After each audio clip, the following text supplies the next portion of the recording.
साल था 1983 जब आर्कियोलॉजिस्ट की एक टीम गुजरात के एक डबारी गांव के पास अरब सागर में कुछ एक्सप्लोर कर रही थी। समुद्र के 130 फीट की गहराई में जाने के बाद वो जो देखते हैं वो सचमुच चौंका देने वाला था। वो बिना देरी के बाहर आते हैं और अपने बॉस को फोन लगाते हैं। हैरान परेशान आर्कियोलॉजिस्ट बिना रुके वो हाल सुनाना शुरू करते हैं जो उन्होंने समुद्र में देखा, जिसे जानकर बॉस भी कुछ बोल नहीं पाए। जानने के लिए चलिए हमारे साथ अरब सागर की उसी गहराई में। समुद्र के नीचे आज भी कई ऐसे राज दबे हैं जिनके बारे में किसी को कुछ नहीं पता। कुछ सालों पहले अरब सागर की गहराई में ऐसे ही एक साइट खोजी गई जिसे देखकर हर कोई हैरान था। दरअसल वो एक भरी पूरी नगरी थी, ऐसी नगरी जो इतनी खूबसूरत थी कि जिसे कोई एक बार देख ले तो बस देखते ही रह जाए। ऊंची ऊंची दीवारें, बड़े बड़े गेट और उन पर की गई नक्काशी, सड़कें, भव्य महल, पूरा वेल प्लान शहर जो आज के शहरों को भी पीछे छोड़ते। समुद्र की गहराई में ऐसी नगरी देखकर आर्कियोलॉजिस्ट हैरान थे। आखिर ये नगरी यहाँ पहुंची कैसे और ये कितनी पुरानी है?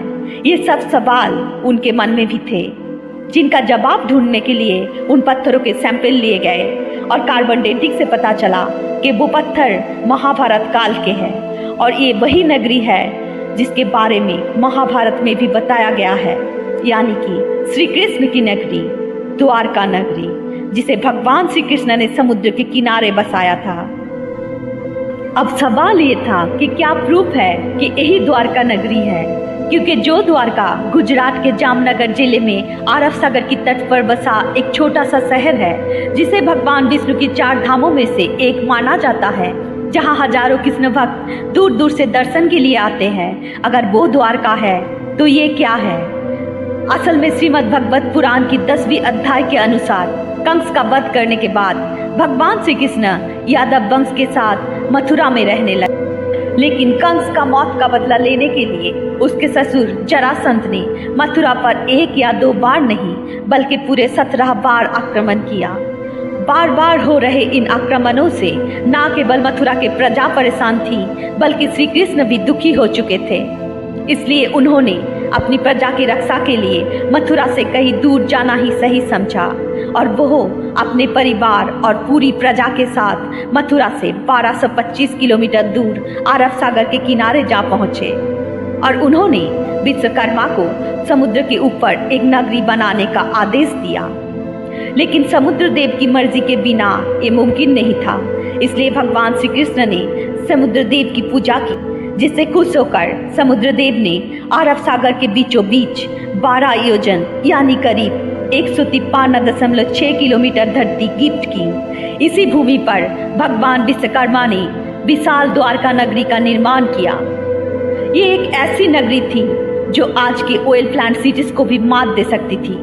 ऊंची दीवारें, बड़े बड़े दरवाजे, बगीचे, तालाब, सोने के महल, सब कुछ बेहद ही खूबसूरत तरीके से बनाया गया था।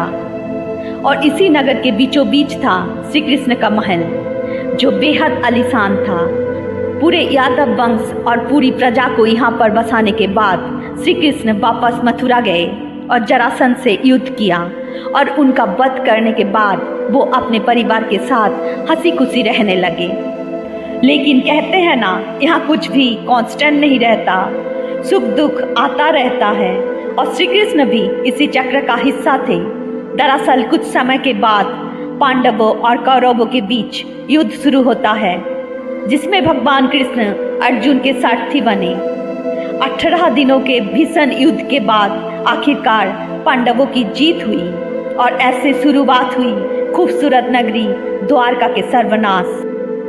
दरअसल महाभारत के स्त्री पर्व के अनुसार माता गांधारी ने जब अपने 100 पुत्र के शव देखे तो वो ये दुख नहीं सह पाए और उन्होंने भगवान कृष्ण को अपने बेटों के मौत का जिम्मेदार ठहराते हुए उनको शाप दे दिया कि जैसे उसके वंश का विनाश हुआ है, ठीक वैसे ही 36 साल बाद तुम्हारे वंश का भी ऐसे ही विनाश होगा। श्री कृष्ण इसके बारे में पहले से जानते थे, इसलिए उन्होंने माता गांधारी के श्राप को आशीर्वाद समझकर ग्रहण कर लिया। इसके अलावा एक और श्राप था जो यादव वंश के विनाश का कारण बना। एक बार की बात है जब द्वारका के पास एक पवित्र स्थल पिंडरक में कई ज्ञानी साधु संत आए हुए थे। उन्हें देखकर श्री कृष्ण के पुत्र सैम ने अपने दोस्तों के साथ मिलकर ऋषि मुनियों के साथ शरारत करने की सोची। फिर क्या था, सैम ने एक गर्भवती स्त्री का भेष बदला और पहुंच गया साधु संतों के पास। वहां जाकर उसने ऋषि मुनियों से अपने होने वाले बच्चे के बारे में पूछा।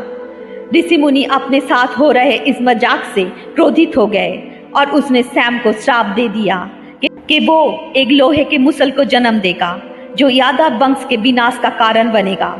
अब श्राप तो एक ही भारी होता है, यहाँ तो 2 मिल चुके थे।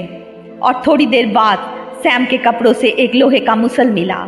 जब श्री कृष्ण के नाना उग्रसेन को इस पूरी कहानी का पता चला तो उसने उस लोहे के मुसल के टुकड़े किए और उन्हें समुद्र में फेंक दिया।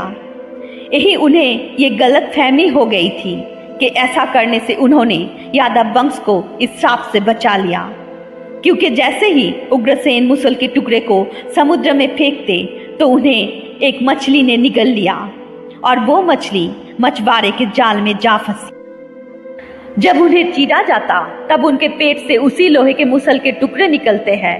एक शिकारी उन लोहे के टुकड़ों से जहरीला तीर बना लेता है और ऐसे टुकड़े टुकड़े होने के बाद भी ये लोहे का मुसल एक बार फिर तैयार हो जाता है यादव वंश के विनाश के लिए। लेकिन कैसे?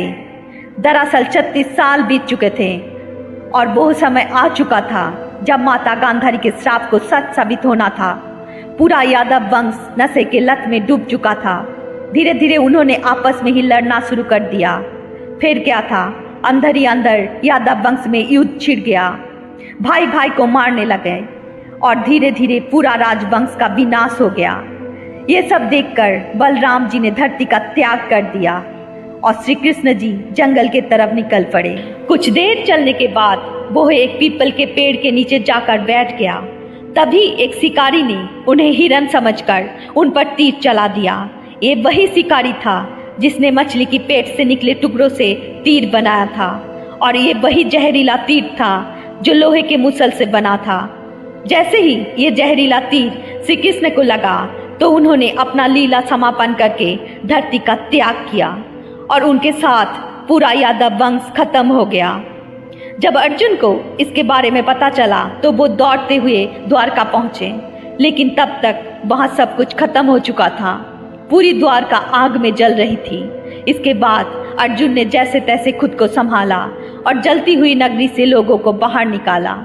खाली होते ही द्वारका नगरी हमेशा के लिए समुद्र में समा गए। अब आपका द्वारका को लेकर जो कंफ्यूजन है उसको भी दूर करते हैं। दरअसल आज द्वारका को 2 हिस्सों में बांटा गया है, द्वारका और बेट द्वारका। द्वारका समुद्र के किनारे बसा एक छोटा सा शहर है और बेट द्वारका अरब सागर के बीच बसा एक द्वीप। काफी सालों तक तो बेट द्वारका को माइथोलॉजी या पौराणिक कथा मानकर नेग्लेक्ट किया जाता रहा। इसका कारण ये था कि हमारे पास ऐसा कोई प्रूफ नहीं था जो पौराणिक कथाओं में शामिल इस खूबसूरत सी नगरी को असली साबित कर सके। 1932 में अरब सागर के खोज की गई और इस दौरान बेट द्वारका के कई अवशेष मिले। फिर 1963 में ये आइलैंड पर खुदाई की गई तो कई पुराने मूर्तियां और आर्टिफैक्ट हाथ लगे। फिर कई इंटरेस्टिंग थ्योरीज सामने आई जो इस बात का सबूत थे कि श्री कृष्ण बेट द्वारका में अपने परिवारों के साथ रहते थे। लेकिन ये छानबीन यही खत्म नहीं हुई और 1983 से 1990 के बीच under water archaeologist doctor S R. Rao और उनकी टीम ने इस मिशन को कंप्लीट करने का पीड़ा उठाया। ये टीम काफी दिनों तक खोजबीन से जुटे रहे। इसके बाद उनको पानी के नीचे एक खूबसूरत नगरी की अवशेष मिले। लेकिन यहाँ पर भी सवाल वही था कि क्या सच में समुद्र की गहराई में जो अवशेष मिले हैं वो श्री कृष्ण की नगरी द्वारका ही थे? इसका पता लगाने के लिए आर्कियोलॉजिस्ट ने उन पत्थरों की कार्बन डेटिंग की। कार्बन डेटिंग से करीब 50,000 साल पुराने किसी अवशेष के बारे में पता लगाया जा सकता है कि वो किस युग का है। डॉक्टर नरहरि आचार्य ने महाभारत में मेंशन ग्रह की स्थिति एस्टेरॉयड के जरिए ये कैलकुलेट किया कि महाभारत का युद्ध 3120 BC में हुआ था और महाभारत के अनुसार उस युग में ही द्वारका का निर्माण भी हुआ था। जब पत्थरों की कार्बन डेटिंग की गई तो पता चला कि ये पत्थर उसी समय के हैं। लेकिन पत्थरों का क्या है, वो तो किसी भी युग के हो सकते हैं। इससे ये कैसे पता चला कि ये द्वारका के ही अवशेष है? इस बात को प्रूव करने के लिए आर्कियोलॉजिस्ट कूद गए अरब सागर में और समुद्र में मिली इसी नगरी का एरिया मापना शुरू कर दिया। और शायद आपको जानकर हैरानी होगी कि इस नगरी का मेजरमेंट 12 योजन यानी 153.6 किलोमीटर का था। भगवत पुराण के अनुसार ये उतनी ही जमीन थी जितनी समुद्र देव ने श्री कृष्ण के द्वारका को बसाने के लिए दिए थे। अब ये इस बात का सबूत था कि ये श्री कृष्ण की नगरी द्वारका है और समुद्र के नीचे आज भी ये खुदाई जारी है। तो ये थी कहानी श्री कृष्ण की द्वारका नगरी की। आशा करते हैं आपको इस वीडियो से काफ़ी कुछ सीखने को मिला होगा। अगर वीडियो अच्छी लगी हो तो लाइक करके चैनल को सब्सक्राइब ज़रूर करें और अपना ख्याल रखें। जय श्री कृष्ण।